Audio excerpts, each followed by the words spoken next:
Australia પ્રવાસ દરમિયાન પણ સ્ટાર બેટ્સમેન વિરાટ કોહલીનું બેટ કોઈ ખાસ જાદુ નથી બતાવી શક્યું. પર્થ ટેસ્ટમાં સદી સિવાય કોહલી દરેક ઇનિંગમાં નિષ્ફળ રહ્યો છે. આવી સ્થિતિમાં આ સ્ટાર બેટ્સમેન હાલમાં દરેકના નિશાના પર છે. આવી સ્થિતિમાં સુનિલ ગાવસ્કર, ચેતેશ્વર પુજારા સહિત અનેક દિગ્ગજોએ વિરાટની બેટિંગની ટીકા કરી હતી.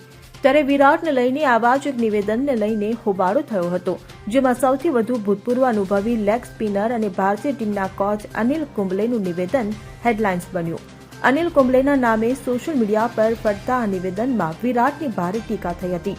હવે કુંબલે જેવા દિગ્ગજના નામે આવું ચોંકાવનારું નિવેદન બહાર આવે તો ખળભળાટ મચવો સ્વાભાવિક છે. પરંતુ સત્ય એ છે કે કુંબલેએ આવું કોઈ નિવેદન આપ્યું નથી અને તેના નામે નકલી નિવેદન પોસ્ટ કરવામાં આવી રહ્યું છે. આવી સ્થિતિમાં દેખીતી રીતે કુંબલેએ પણ આની નોંધ લીધી. ત્યારબાદ તેણે લાંબો ખુલાસો કરવો પડ્યો. કુંબલેએ અફવાઓ હોવાનું જણાવી ચાહકોને સાવચેત રહેવા અને કોઈપણ નિવેદનને 2 વાર તપાસવાની સલાહ પણ આપી હતી. Bureau report CN24 news. હવે જુઓ દેશ દુનિયાની તમામ ખબરો તમારી આંગળીના ટેરવે.